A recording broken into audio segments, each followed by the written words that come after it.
Então, pessoal, prosseguindo aqui com os problemas em sistemas distribuídos, agora eu vou falar um pouco sobre o problema de exclusão mútua. Fundamental para sistemas distribuídos é a simultaneidade e colaboração entre vários processos. Em muitos casos, isso também significa que os processos vão precisar acessar simultaneamente os mesmos recursos. Para evitar que esses acessos simultâneos corrompam o recurso ou o tornem inconsistente, são necessárias soluções para conceder acesso exclusivo mútuo por processo. Algumas soluções para conceder acesso exclusivo a processos são algoritmos de exclusão mútua, e esses podem ser classificados em duas categorias: soluções baseadas em token e soluções centralizadas. Nas soluções baseadas em token, a exclusão mútua é alcançada pela passagem de uma mensagem especial entre os processos, que é conhecida como símbolo, onde há apenas um token disponível e quem tiver esse token tem a permissão para acessar o recurso compartilhado. Quando concluído, o token é passado para os próximos processos. Se um processo não estiver interessado em acessar o recurso, então ele o repassa para outro recurso que tenha interesse. As soluções baseadas em token têm algumas propriedades importantes. Primeiro, dependendo de como os processos são organizados, eles podem facilmente garantir que cada processo terá uma chance de acessar o recurso. Em outras palavras, eles evitam a inanição. Segundo, impasses pelo qual os processos estão indefinidamente esperando um do outro para prosseguir podem ser facilmente evitados, contribuindo para a sua simplicidade. Porém, essa solução ela apresenta algumas desvantagens, onde a principal é bastante séria, que é quando um token é perdido, que pode acontecer quando o sistema trava, quando o processo que o detém trava, um procedimento distribuído precisa ser iniciado para garantir que um novo token seja criado, mas acima de tudo que esse token seja único. Como alternativa, muitos algoritmos de exclusão mútua distribuídos seguem uma abordagem baseada em permissão. Nesse caso, o processo que deseja acessar o recurso requer primeiro a permissão de outros processos. Outra solução é eleger um processo como coordenador. Sempre que um processo desejar acessar um recurso compartilhado, ele vai ter que enviar uma mensagem de solicitação ao coordenador informando qual recurso ele deseja acessar e pedindo permissão para acessar esse recurso. Se nenhum outro processo estiver acessando esse recurso, então o coordenador envia de volta uma resposta concedendo a permissão, conforme mostra a figura A. Quando essa resposta chegar, o solicitante pode prosseguir. Agora, supondo que outro processo, o P2 na figura B, peça permissão para acessar o recurso, o coordenador sabe que um processo diferente já está no recurso, portanto, ele não pode conceder a permissão. O método exato usado para negar a permissão vai depender do sistema, então o coordenador apenas se abstém de responder, bloqueando assim o processo P2. Como alternativa, ele também pode enviar uma resposta dizendo que a permissão está negada. De qualquer maneira, ele vai enfileirar o pedido do processo 2 enquanto aguarda mais mensagem. Quando o processo P1 finaliza o uso do recurso, ele envia uma mensagem ao coordenador liberando seu uso exclusivo, conforme mostra a figura C.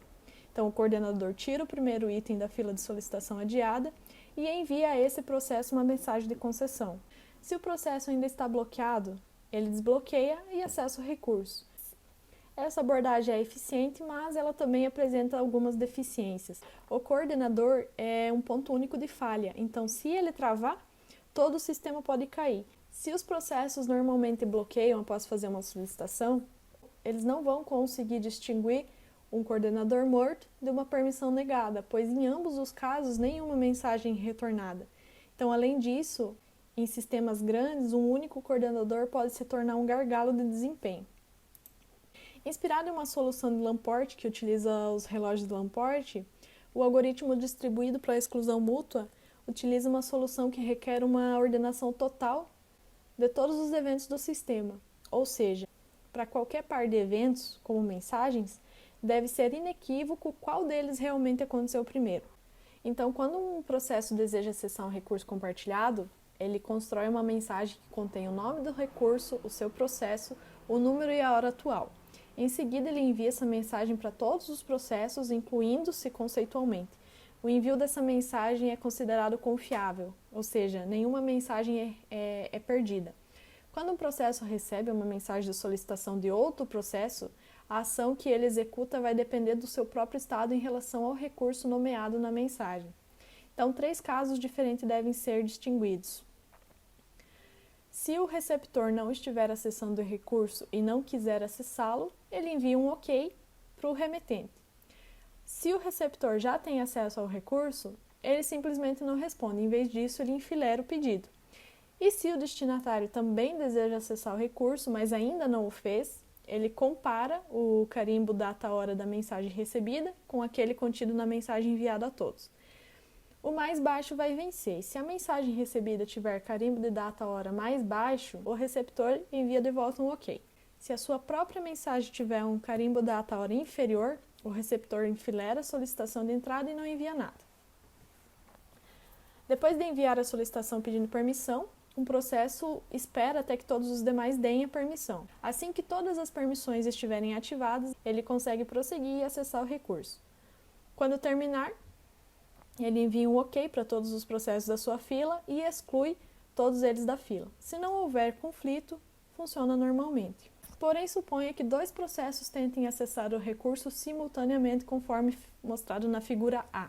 O P0 envia a todos uma solicitação com carimbo de data-hora 8, enquanto, ao mesmo tempo, o P2 envia a todos uma solicitação com carimbo data-hora 12. O P1 não está interessado no recurso, então ele envia o OK para ambos os remetentes. O P0 e o P2 veem o conflito, comparam o carimbo data-hora e o P2 vê que foi perdido. Por isso, concede permissão para o P0 enviando um OK. O processo P0 agora enfileira o pedido de P2 e acessa o recurso, conforme mostrar na figura B.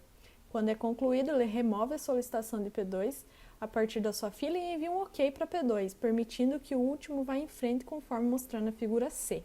O algoritmo funciona porque, em caso de conflito, o carimbo data-hora mais baixo vence e todos concordam com a ordem do carimbo data-hora. Com esse algoritmo, a exclusão mútua é garantida sem impasse, porém, infelizmente, ele tem N pontos de falha. Se algum processo travar, ele não responderá às solicitações.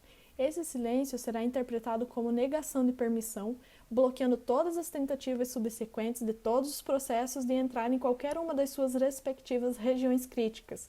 Mas existe correção.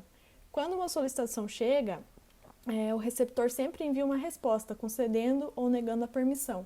Sempre que uma solicitação ou uma resposta é perdida, o remetente atinge o tempo limite e continua tentando até que uma resposta volte ou o remetente conclua que o destino está morto. Depois que uma solicitação é negada, o remetente deve bloquear a espera por um OK. Também existem algumas outras abordagens para a exclusão mútua, como algoritmos de Tockenheim e o algoritmo descentralizado de Lin et al. Então, pessoal, seria isso por hoje. Essa foi uma breve explicação sobre o problema de exclusão mútua.